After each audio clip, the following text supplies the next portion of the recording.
When did the popular kid's life fall apart in a few seconds? Our school wasn't a fancy one and people in our city were not so rich. So, every time someone with a bit more money than others came around, he or she will really draw the attention. So it happened when we got a new classmate that joined us at the beginning of this school year. From the first day he came dressed in flashy designer clothing, clearly wanting to impress. The guy had some Ray-Bans one and the newest iPhone.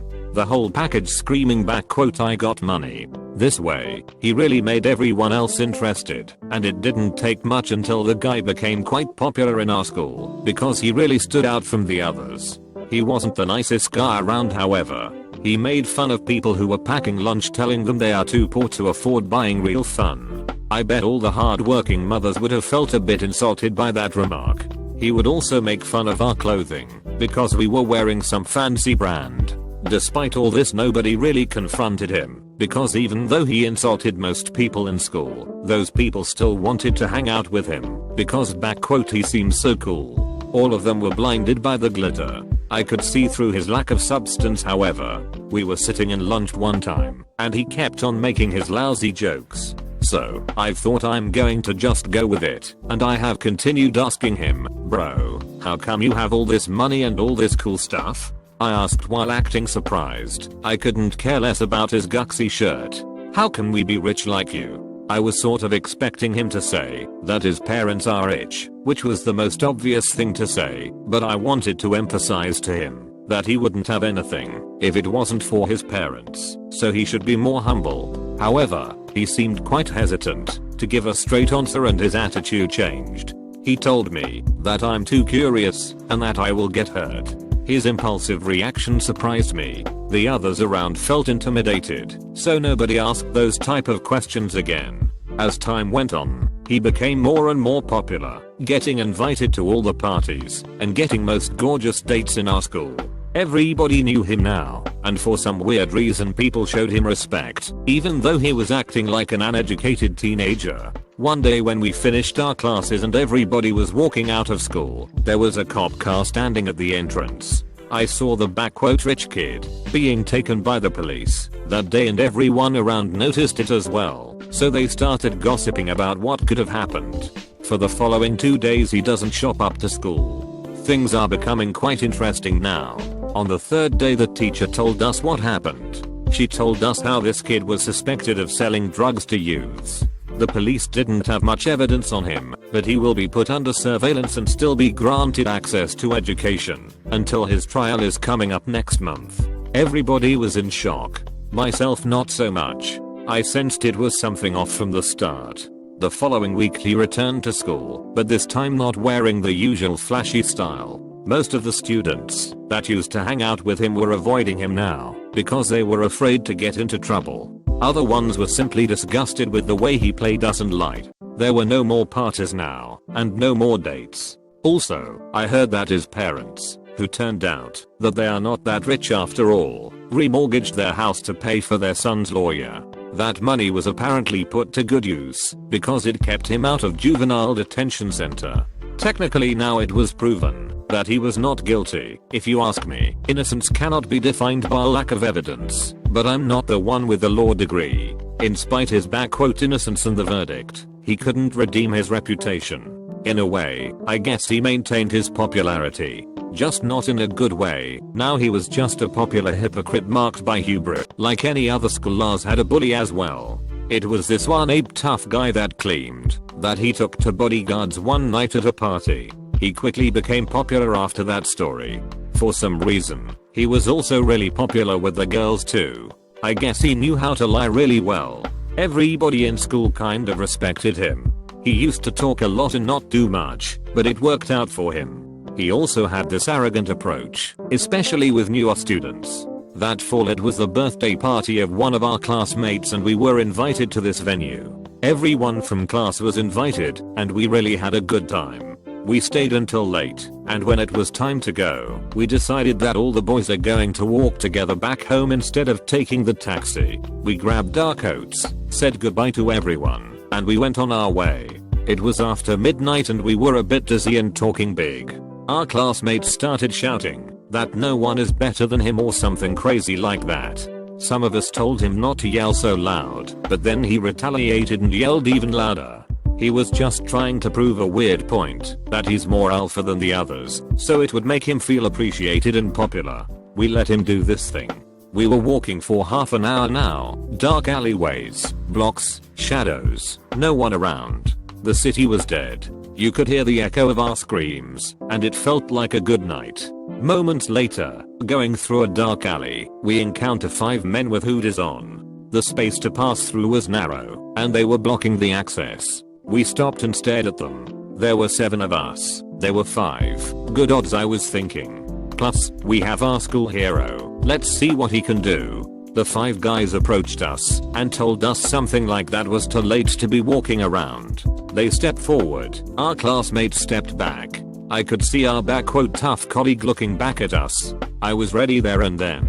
The guys took another step forward and said, "What happened? Lost your voices?" They were close to us now, and they were bigger than us. Our classmate who allegedly dealt with 2 bodyguards at a party was now back away and made a run for it. Swear to God, he was ripping the ground from running so fast. We couldn't believe it. Not so hard after all. He was just talk. It became clear. The other guys stopped for a moment and looked at each other. They started laughing uncontrollably. We were looking at each other wondering what is going on. They let us go through. They said they didn't have any intentions to mess with us in the first place. We went on and then still thought about our classmate that fled away at the first sign of something serious. This will definitely ruin his reputation. Next day he didn't turn up for school, neither the day after that. Everybody started talking, and now everybody knew. Maybe he thought people will forget, or just not talk about it. When he finally returned the next week, everybody started making subtle jokes and references to what happened. He got trolled by everyone, and lost most of his friends that he used to hang out with. Guess he wasn't so cool anymore. After we've graduated, I heard from a former colleague that the guy started learning martial arts and attending different classes. I found it funny, but at the same time admirable. Nevertheless, what happened, and reputation cannot be unbroken. When I got into my senior year in school, everybody started having girlfriends and to date. However, by far the most popular couple in school was Jess and Michael, who were the first one who were making out in public. They used to skip classes together and to bully younger kids just for fun. They always believed they were more mature than the other students because of their relationship, but that didn't mean much. However, after 3 months they start to get in a fight. Jess was accusing Michael that he cheated when he had been in camp with the school trip, but Michael obviously denied such accusations. I was attending the same trip as Michael and I knew what happened. I knew what happened because he bragged about how he kissed Gemma and how Jess will never find out. All the boys were laughing. Jess must have heard the story somehow, and she knew what Michael was capable of. Thus, the most popular couple in school broke up. Everybody was wondering why, and people liked gossiping because they didn't have anything else more interesting to do. Michael noticed how the breakup affected his reputation, so he wanted to fix things because he felt he is being mocked by his friends and other classmates. The end of the school year was approaching, and Michael and Jess were still separated. Jess seemed like she moved on, but Michael was still contemplating on ways to get her days so that she would win back his reputation, I guess. In a way for him, it wasn't only about Jess. At the graduating party, Michael made a bouquet from flowers stolen from his mother's garden. He thought to himself that it's time to show Jess his sensitive side again so they can start over. However, he was nervous. He thought about rejection.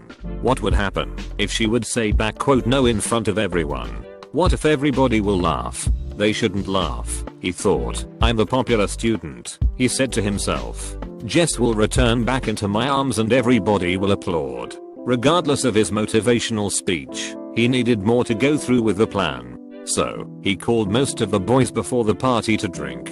In addition to the flower taken from his mom, he also grabbed a fine bottle of red wine from his parents' cupboard on his way out. Michael started to unravel a story halfway through the bottle. Nobody told him to back down because he seemed really determined to see it through and get back Jess, but Jess was over it. We finished the bottle and we went inside. Afterwards, they have served dinner, so we had some in a hurry, being more hungry from the alcohol. Moments they dimmed the lights and played some slow music. Michael knew this is his cue. He searched for his bouquet and approached Jess on the dancer floor.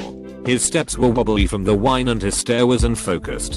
He made the first steps and handed Jess the bouquet while he was barely able to stand on his feet. Jess didn't want to accept the bouquet, telling Michael that he smells like alcohol and that he should leave. I could see Michael panicking and breathing more heavily. His face turned red and he grabbed his stomach like somebody kicked. He got sick and puked all over Jess' dress and the flowers. Everything was covered in red wine. Jess was absolutely shocked and started screaming. One of Michael's friends grabbed him to take him outside for some fresh air. Needless to say, they never got back together.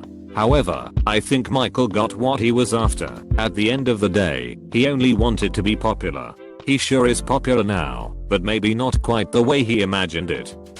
Back when I was in high school, we used to have this group of popular girls who have probably seen way too many teenager movies. For them, school was a fashion show. They were always commenting on everybody's looks and how they are dressing. Our school never had a policy for wearing uniforms like other schools, hence some students were turning it into fashion. They wanted to make a statement they are more superior than others, always standing out and getting in trouble. Nobody liked them very much, but we learned to just ignore their bullying remarks regarding our appearances or clothing or so on. It was winter time, so our high school was preparing the annual Christmas prom, everybody's favorite time of the year. This was a moment to be enjoyed with your closest classmates and friends. A moment to enjoy the holidays and time off from school. But then again, for others, it was still a popularity contest. The group of so-called popular girls turned up in custom-made dresses for which their parents paid a fortune for. We were only 14 years old, but they looked like they were going to a wedding. They quickly remarked themselves by being loud and acting rude with everyone because they were saying they don't have enough room on the dancer floor. You see, every year we had this award thing.